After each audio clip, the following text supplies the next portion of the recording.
The worst thing in the world is when you visit a doctor and you find out that you or a loved one is sick with a devastating illness. Well, one woman went through this hardship being told she had cancer, only to find out later that she had a clean bill of health. I'm Michael McCrudden talking about this medical mix-up here for you on I.O.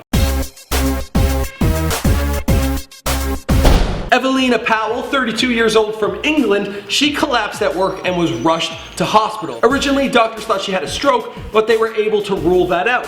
Then they did an MRI scan. What they found, they thought was a tumor, and they diagnosed her with having cancer. Doctors were convinced that cancer had put in a large hole in her skull the size of a large coin. Terrified that she was going to die, she began to put her affairs in order. She had a 2-year-old daughter named Sophie to worry about. Back in 2005, she had been through this before. She had developed stage 3 ovarian cancer. So the second time doesn't get easier. It's still cancer. It's still scary. And now she has a daughter to worry about. Well, 3 weeks later, new doctors got on the case and they looked into things and they were like, hey, this lady doesn't even have cancer. She's all good. Well, that was some welcomed good news, but all the stress it put on her, wouldn't it have been great if they never made this mix-up? But now she's left with restoring her mental health after going through all this. They discovered that the lesion that was on her skull, it may have happened from a childhood accident. It was causing her no medical issues, nothing to be alarmed about. Evelina is now scared to go to doctors because she just doesn't want to go through that whole process again. She also wasn't given a lot of information, which then led to her going online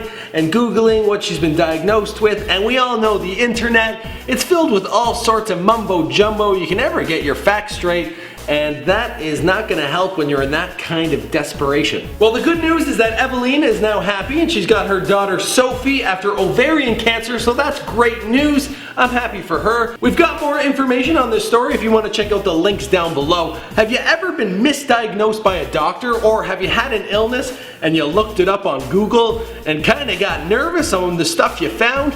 I want to know what happened to you in the comments below.